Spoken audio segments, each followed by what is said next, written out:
Welcome everybody. We're back for another one of our Welcome to the Sun Costa Blanca podcasts with Lisa and Colin from Welcome Estates. I'm Aki, and it's nice to see you guys. It's the first one back. Happy New Year. Can we still say that? It's February now. I think you just about can get away with it. It's the last time we say it then. Happy New Year, everybody. It's got to be the last one, hasn't it? Yeah, but it's Happy New Year to all the viewers. And we are back, and there's some exciting things to get into. The last podcast we did, we sort of reviewed 2025, but this podcast is all about 2026 and what's coming up. Well, I suppose we should start off by asking you guys, like, what's the start of the year been like so far for Welcome Estates? Cold and wet. Yeah. Yeah. That's only the weather, though. Yeah. It's been a bit of a long winter, really. We were saying this yesterday. It seems to be a bit colder for longer this year. But January is very typical for, we spend a lot of January with new inquiries and new customers, and it's sort of like preparation month for the year ahead. We've had a really high volume of inquiries this month. See, for me, I would think that January would be busy because in December you can't really just, things are shut. You're sitting there thinking about things, and so for me it would seem that January would be a month where things really start booming. But you're saying you're gonna probably have to wait until like back end of this month, February, before it starts really getting busy. People actually physically coming on the ground to Spain, yes. Yeah. The thing with January across the world, for everybody in the world, I think, is January is a new year, a new start, and people start planning and what they want to do. But a lot of the inquiries we get, they've not really thought about it before. It's something they might do this year. So it's about progressing them and seeing if it's reality for a lot of people. Would you agree with that, Colin? Yeah, I mean, every journey starts with the first step, doesn't it? So, you get a lot of people just saying, yeah, it's the first time I've ever considered it. So there are a lot that are quite new to the table, but you've got to start somewhere. Mm. Yeah. Now, I know before we move on, I just want to, Colin, we missed you on the last trip when we were in La Finca, which was a shame, but we've talked about the weather in January, which was okay. I mean, it wasn't bad compared to what we'd flown in from England. Can we get a February weather update? Like, has it changed much? No. Right. February going into March are our wettest months, I would say, of the year, usually. January's been a little bit wet as well. It depends on what you're talking about. We're saying it's a bit cold because when you go in the sun, you might have to put a jacket on. That's what our cold is. It's not quite 5 layers, needs ski mask, etc. to walk out your front door. It's just not shorts and t-shirts all day long weather. Yeah, fair enough. Although I still do see some people walking about in shorts and t-shirts. I did.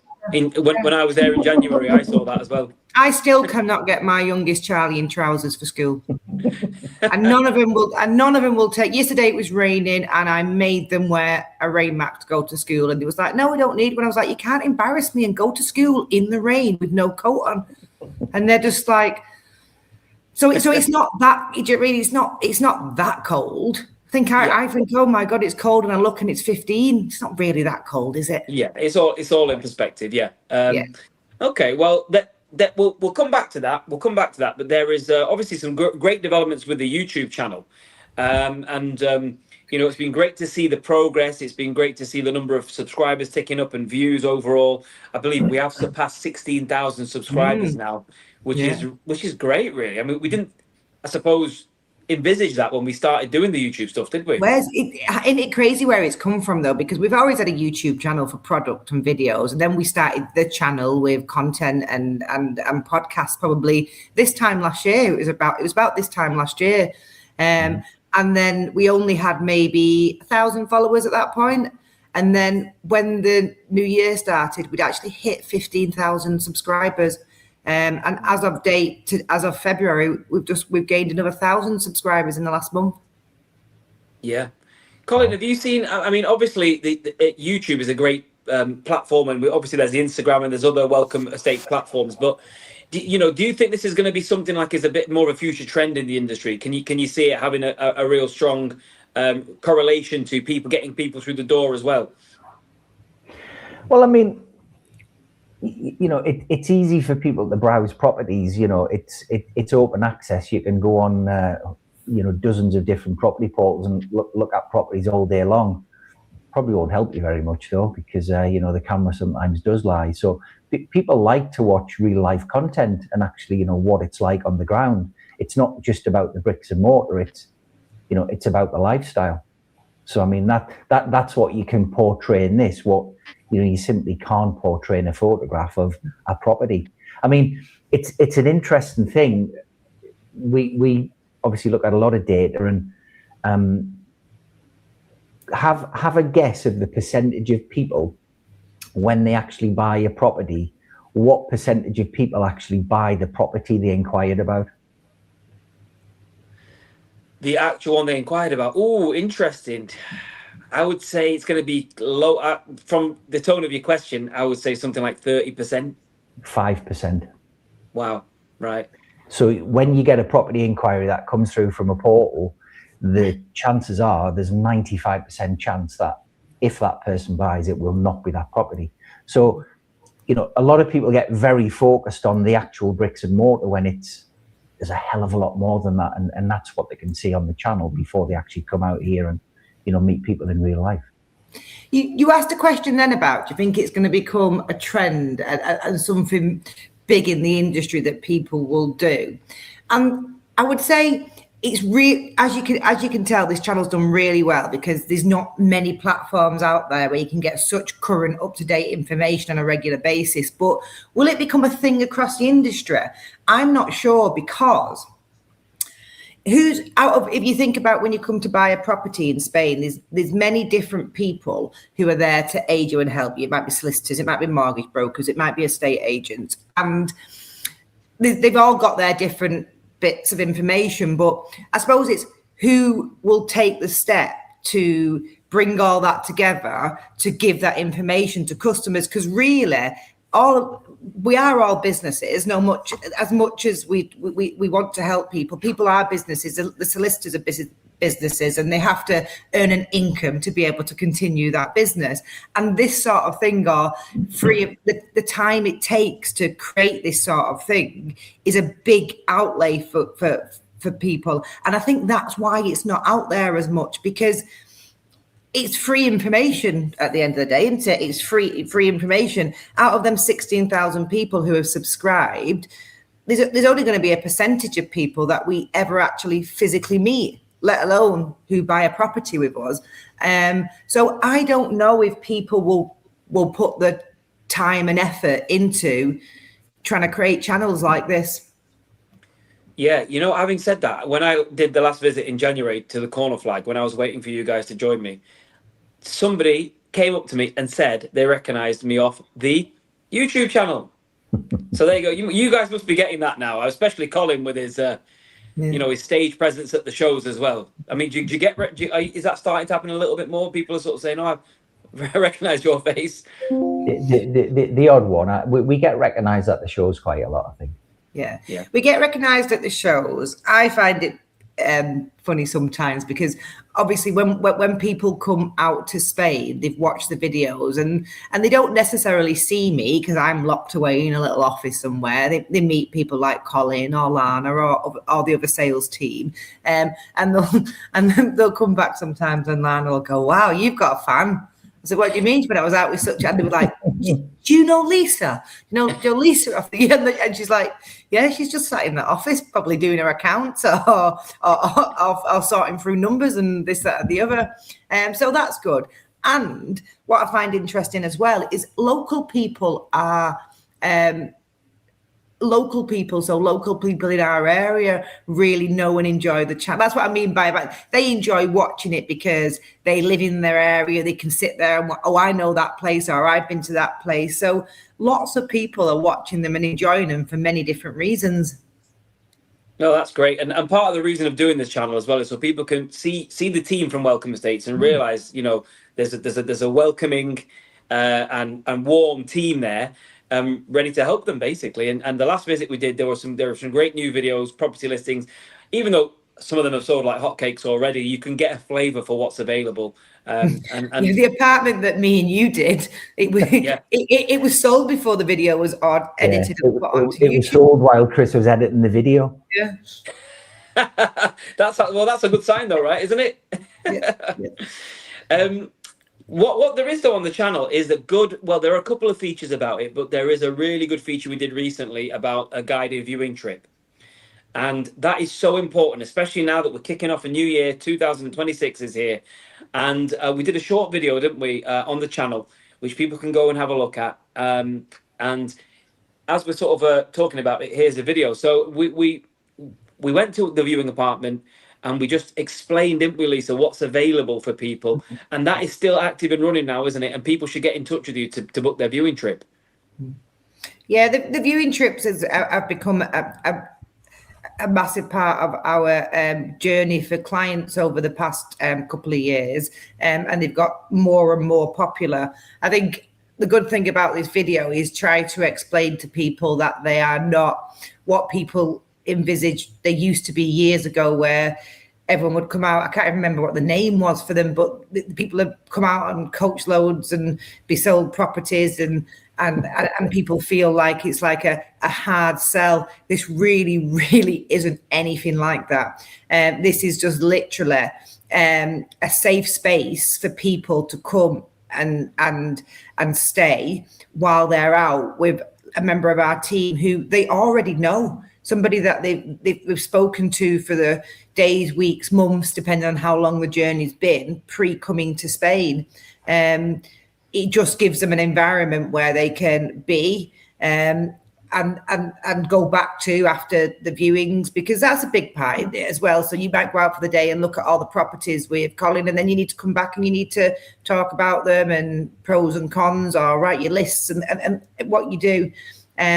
But the actual apartment itself is really lovely as well. It's a nice place to stay, but people find it really helpful. Yeah, lovely place to stay. We could have sold that apartment about 20 times, Aki. The amount of guests that we've had who've gone in the apartment and just went, can I just buy this? Yeah, exactly. But I mean, Colin, you mentioned as well that the statistic you gave us there, about 5% of people actually buying the property that they initially warmed to. So I suppose from your perspective then, knowing that information and just these viewing trips are essential, really, aren't they? But you're usually the one of the people who are leading these trips, so you I suppose would welcome these trips just on that basis. Yeah, I mean, for me, our job basically, ultimately, at the end of the day, is to help people make a change and actually to solve people's problem. Now, a lot of people start this journey thinking, well, how on earth have I got a problem? I'm trying to buy a luxury, holiday home or whatever, and the actual process should be fun. The amount of people we meet who get it badly wrong right at the start, and the process actually turns into a nightmare for them. And that's where the problem lies for a lot of people. Touch on that, Colin. Sorry. So is it because they haven't done the proper research? Is it because they didn't know of certain hidden costs, or not hidden costs, but costs which we've talked about on the channel? Is it stuff like that? The biggest thing that we find with clients when they walk into our office or they contact us is they've tried to align themselves with too many agents. That's the biggest one thing that we find where it's gone wrong for somebody. And we say this time and time again, but it's absolutely true. A lot of people get very property led from property portals, and they'll click. And if they want to view 10 different properties, they might have to use 6 different agents. They're only in Spain for 3 days. Trying to coordinate that is an absolute nightmare. And they end up so frustrated because the person that they're only with for maybe one house. That person can't learn anything about them. They can't give any feedback or anything. And they just end up getting, and Lisa says it all the time, and it's true, they just end up getting hard sold to. Whereas when you allocate yourself for 3 days with somebody who has, there's a lot of homework gone into it before they get on the ground in Spain. They have a full portfolio of properties to view, which match, their needs. And it actually is a fun process for them. But we meet far too many people where they're stressed to the hilt because it's all gone wrong. I think it's important to point out as well is that lots of companies do viewing trips, and some of the big companies, their whole business model is viewing trips, and they do many a week, like continuously people in and out. We don't. Our volume of viewing trips, we're actually maxed out at 2 a week. We can only accommodate 2 clients a week, and that is actually a good thing for our clients, because it means that they have got more time. They've got more dedicated time beforehand, the planning that goes in, because we know somebody's coming and Colin will do the work beforehand. It's a bit outside the box in the sense that it's not just like somebody, like Colin's just said, somebody will just come to see one property with us. And don't get me wrong, we will try and help everybody. But if somebody has put the time in with us beforehand and they're coming out on an inspection trip, the amount of time that we've invested in that person is only going to be a benefit to them. Yeah, okay, it's great. And well, all the information, guys, can be found at welcome-estates.com. And don't forget to subscribe to the YouTube channel as well whilst you're having a little navigate around the Welcome Estates platforms. Let's look ahead to 2026 then. We've already talked about the fact that we're just kind of warming into it a little bit, but we've talked about certain areas, like I think we talked about Murcia last time. Are there any areas that you think are going to be really, as the doors open, they're going to be your hotspots? Maybe ones we haven't even mentioned yet. I think Murcia's still got to be up there because the price point is just that little bit lower than obviously the Alicante region, and most definitely the Costa del Sol region by and large.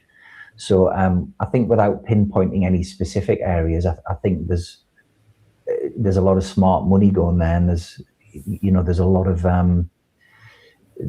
of prospect for growth. I think one thing that we're seeing, not specifically area led, but there's a lot more specially designed touristic developments becoming available now.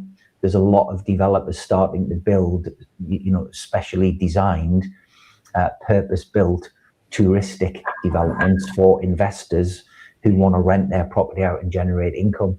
So they're becoming more and more every month. We've probably got about 6 developments now where you can purchase and have a professionally managed apartment on your behalf, which will generate income for you. But just a good point on them. Just another trap people may fall in with them. Lots of people in the mind want to buy a holiday home that they can rent out, so they can use it whenever they want. But in the middle time, to cover some of the costs, they may rent it out. That sort of like all became near but impossible over the last few years because tourist licenses were not that easy accessible, so you couldn't do it. These new developments have brought in the potential to invest again in Spain, but they're not. But they are really more typically an investment. They're not best of both worlds. Would you agree with that, Colin? That there's somewhere you can use it so many times a year. There's somewhere you can't at all. But it is an investment. It's not really a holiday home that you can rent out. Yeah, it's investment first, and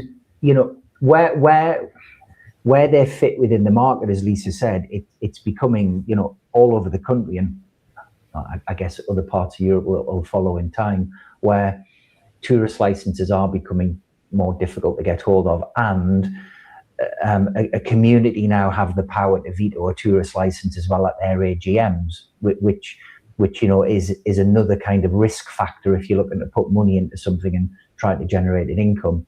So these fit right in that gap where you guaranteed the tourist license because it's actually classed as a commercial business. And as Lisa said, some of them allow you to use the property for 4 months of the year. So now that's perfect for somebody who, you know, isn't going to want to be there for 5 or 6 months of the year. But I don't know many people who have a holiday home who spend 4 months of the year here. Most people might spend 10 weeks, 12 weeks. So that fits perfectly for some. But Lisa's right. We need to understand exactly what you want, because different. They are a business. Yeah, they're a commercial purchase. They're not residential. They are. The tax is different on them. You really have to understand. The people that are buying these are investors, and they're buying them in bulk. They're not necessarily an alternative, I don't believe, for people who want a holiday home for free reign, and it is more they just wanted to bump the costs up or get the cost down a little bit by renting it out a few weeks a year. That's not what these are, but they are fantastic investment opportunities. Some of them, depending on the areas, the ones in Santa Rosalia are going like absolute hotcakes, because they're not only going to have guaranteed rental income, the equity growth on that development will be through the roof.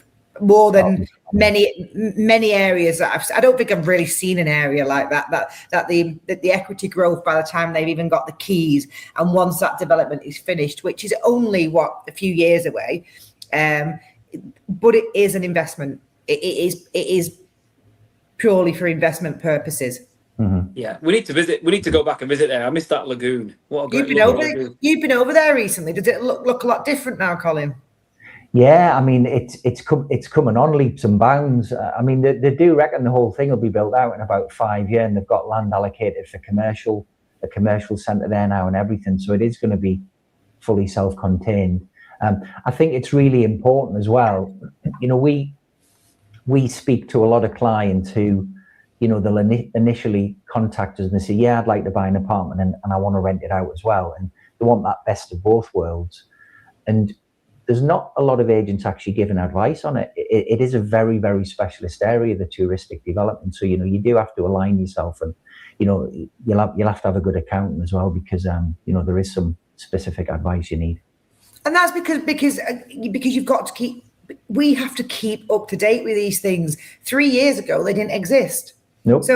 So now they do. And like I say, the buying process is different on them, the way the tax works, buying it for a business or not a business. There's other areas which are very, very different to a normal residential purchase. So not all agents will be up to date with them. So if you are thinking of doing something like that, speak to somebody who's done them before.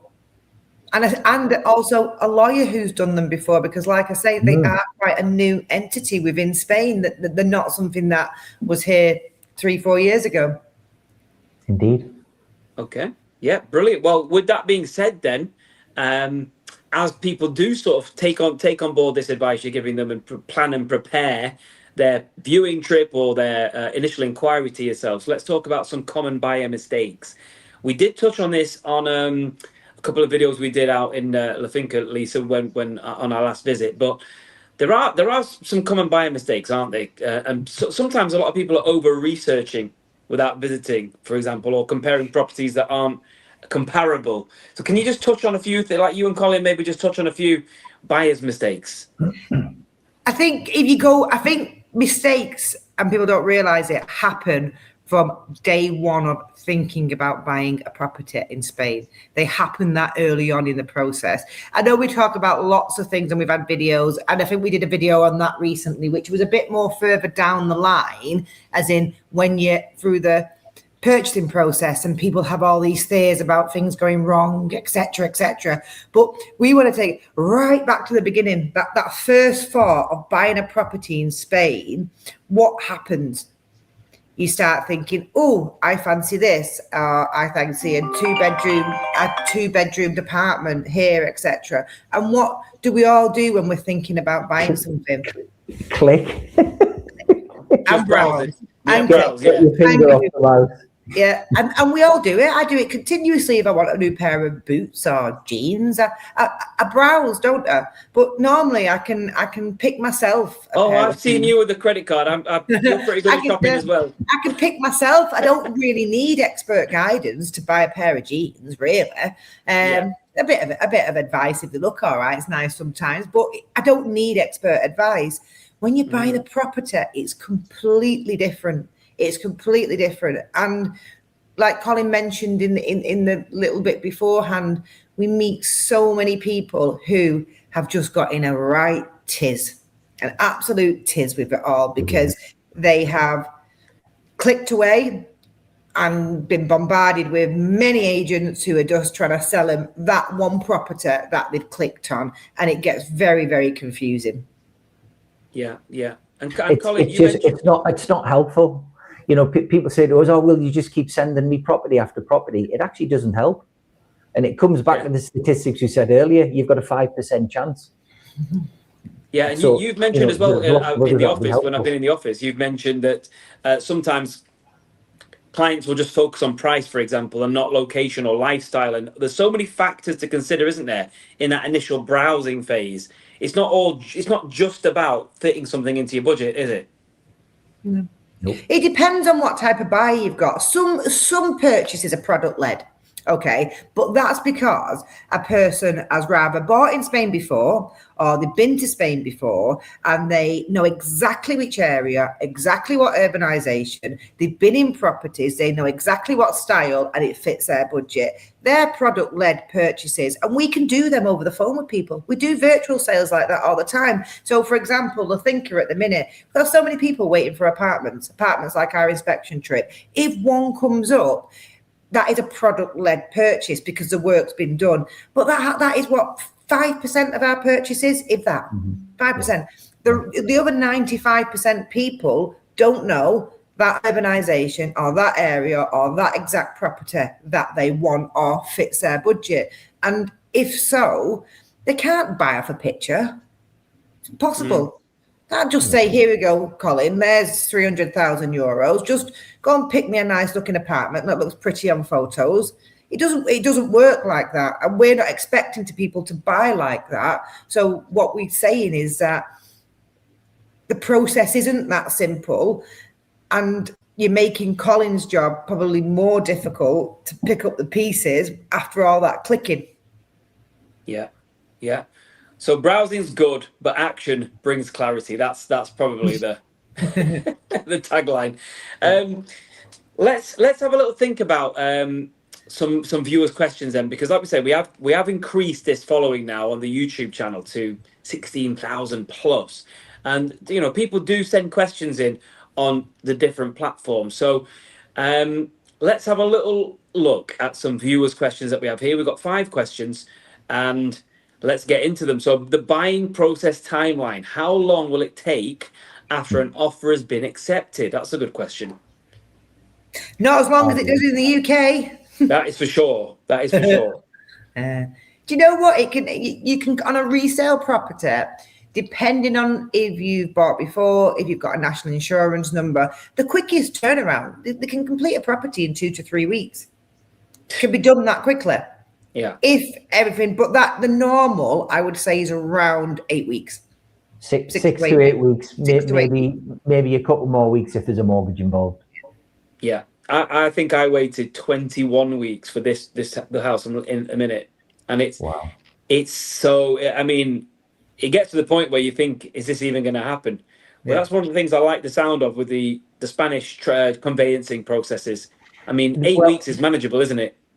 I mean, yes, the conveyancing is quick, actually, but the main key reason behind that is there's no chains in Spain.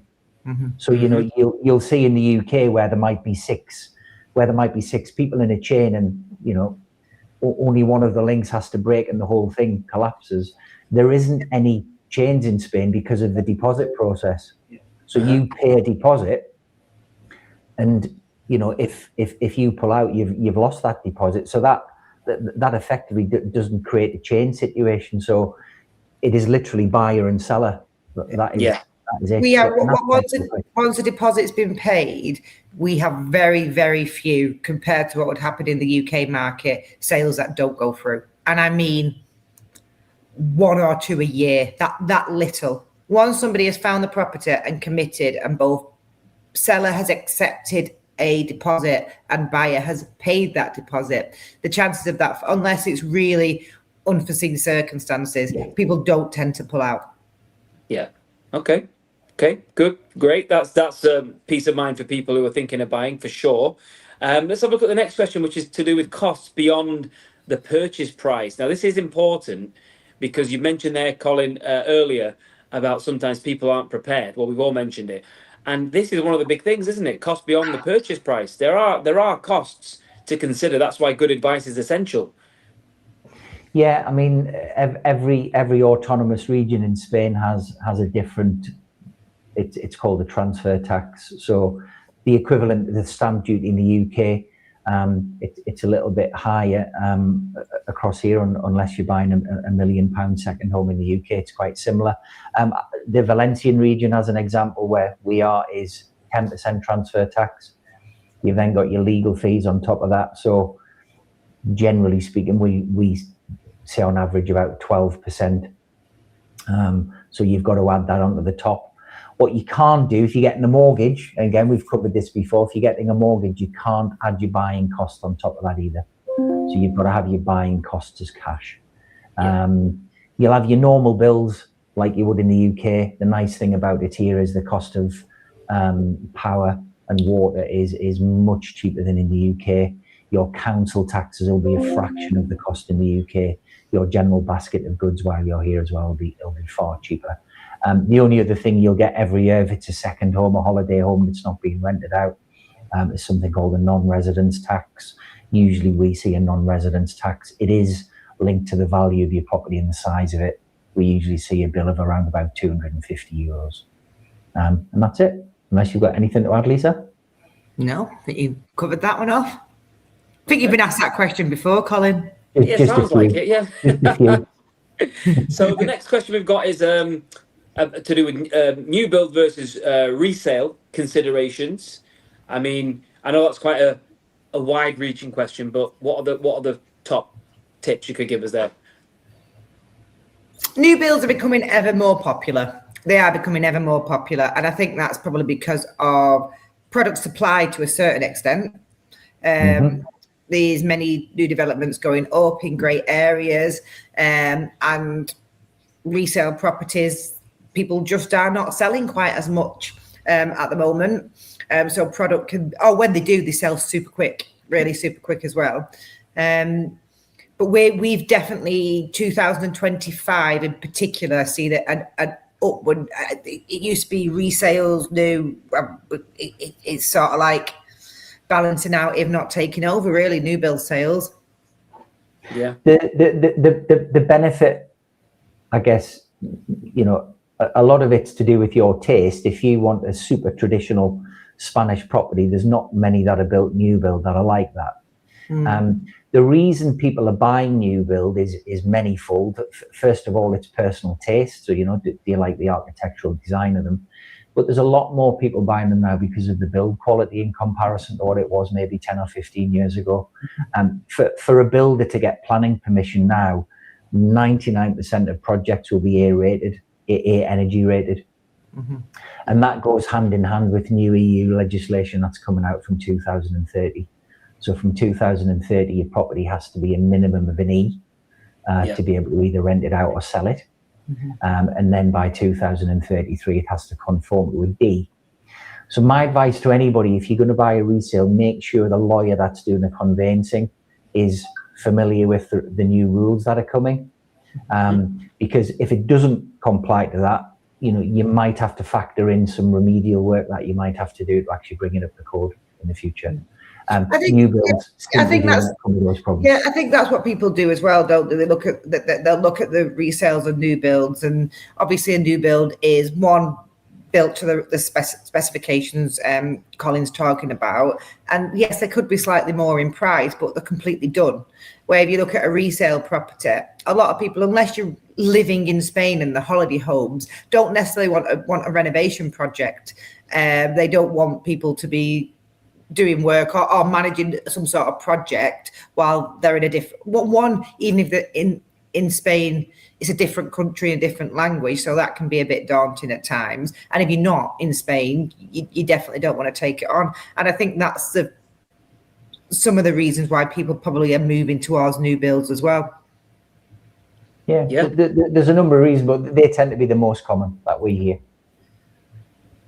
And I think the last one we have is just so the last one is differences between Costa Blanca and Murcia, or Murcia.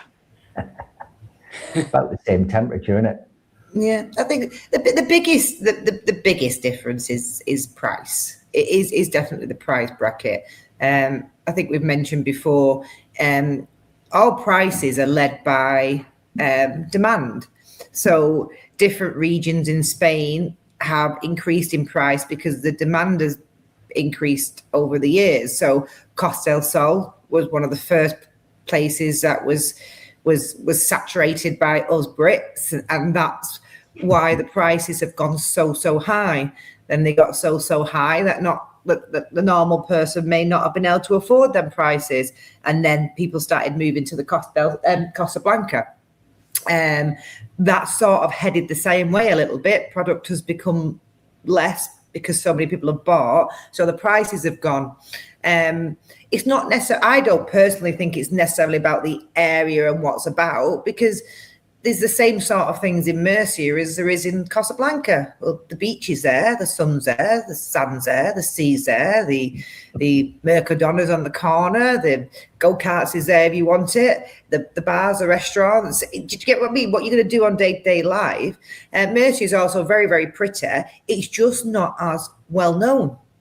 And because it's not as well known, the demand's not as high, and the prices are still a bit lower than the other areas, but they are creeping up. It's actually it's the smallest autonomous region in Spain. So I mean, it's tiny in comparison to everywhere else. And there is a difference in tax when you buy in Murcia. It's only 8% transfer tax For resales. Whereas on resales, yeah, and in the Costa Blanca is 10%.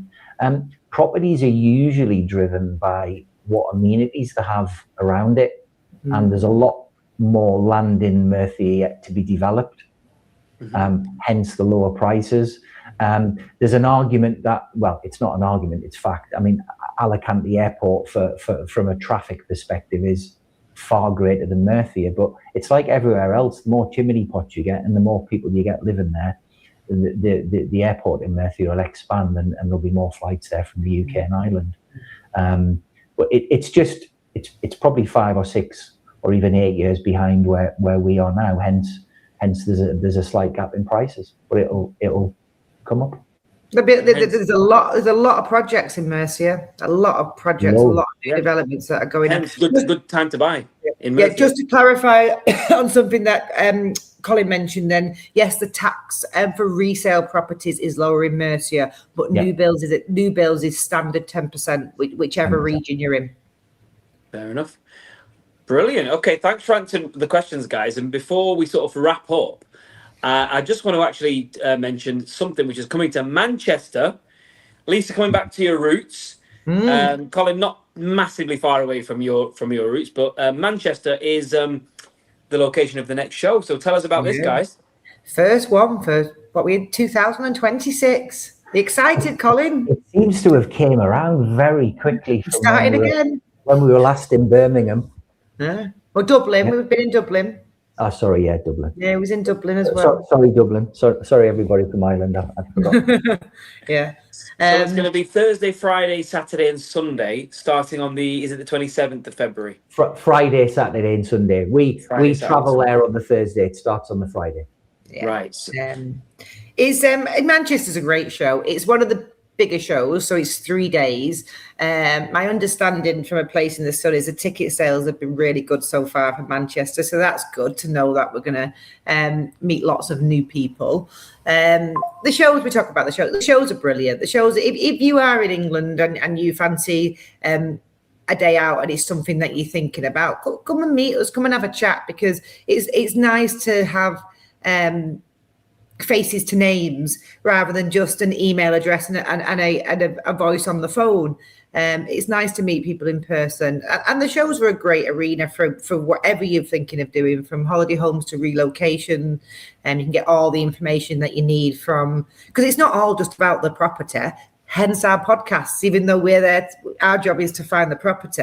There's so much more to it, isn't there? There's your taxes, there's your Spanish wills, there's if you want to move over, transport for pets, for furniture, but all those people are at the shows.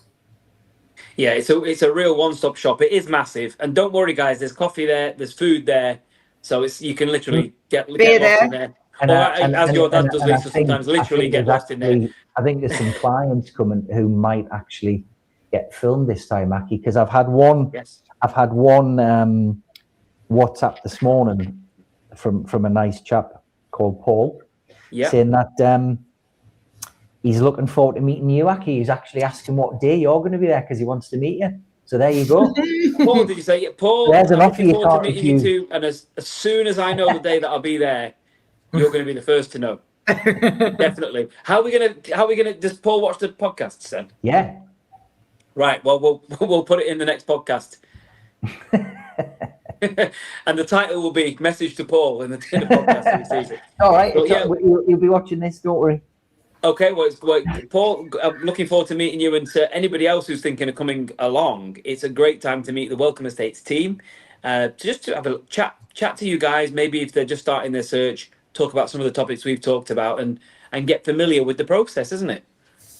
Indeed. Are you on stage this time, Colin? The format's changed a little bit as well. Oh, is it? In what way? Different people? It's just more very specific questions. Okay. So it's kind of a bit more heavy question, just to pump the information out there to take away and then, start the journey. So yeah, slight format change this year. Okay. Well, there you go, guys. That's the more details. We will do another podcast before then, and we'll have some more. Maybe we'll feature the show a bit more in the next podcast. Yeah. If you are coming as well, get in touch, because we do have a small amount of free tickets. So if we can always send you some tickets to come and meet us in Manchester. Perfect. We've got to send Paul one now, haven't you? He's already got one. Oh, spot on. There you go. First come, first served, Aggie. All right, guys. Is there anything I've missed out that you want to pass on to our viewers? No, been a good 40-minute chat. That not too bad. It's all right for us. Nobody touches on an hour, so that's all right. Nice and concise.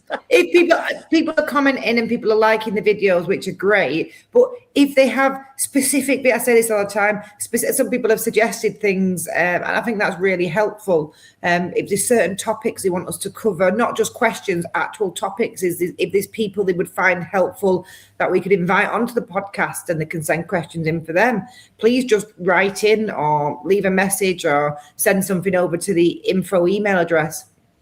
Yeah. Welcome to hear from you, definitely. So there you go, guys. So we've talked about the viewing trips, particularly. We've talked about the possible trends for 2026. We've talked about new builds versus relets or resales. Sorry, we've talked about the show coming up. I mean, there's loads of things covered there. And if there's anything we haven't covered in this particular episode, which you feel you need to know, the answer will be on the Welcome Estates YouTube channel. We've got everything covered on there, guys. Go and give it a browse.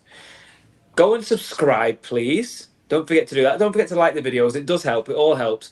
And to follow the Welcome Estates platforms. And of course, the website is welcome-estates.com. Thank you from me. And a big thank you to Colin and Lisa for giving all the information to us. And we will see you next time. Thanks, everyone. Bye.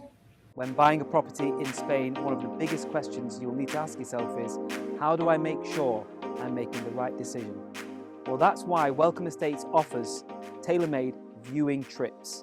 And this apartment behind me is what's on offer if you're thinking of buying with Welcome Estates. So let's go inside and meet Lisa, who's going to give us some more details.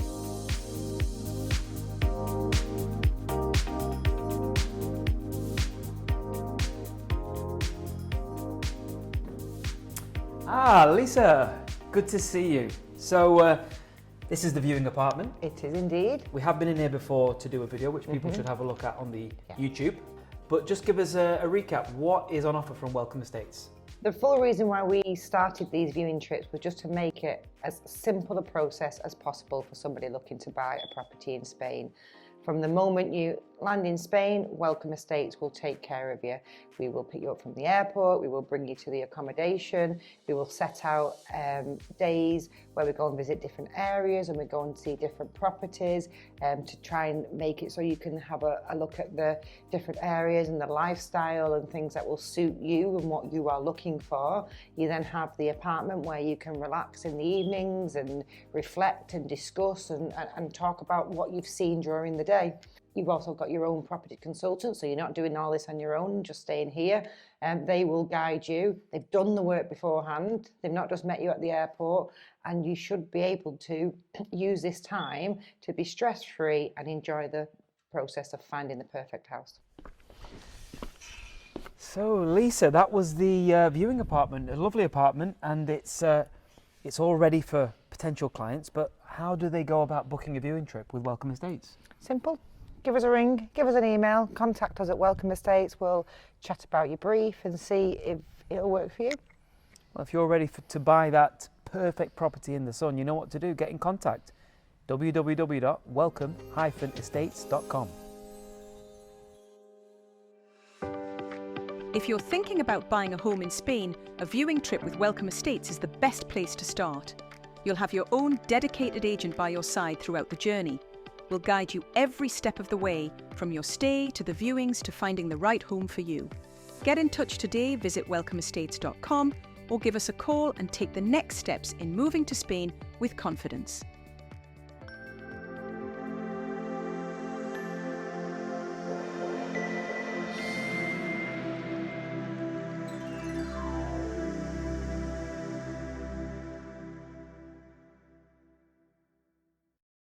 Welcome Estates, your trusted partner for finding dream homes in Costa Blanca, Spain. Beautiful new build villas, seaside apartments and country fincas. Start your journey today at welcomeestates.com and let us find your perfect home.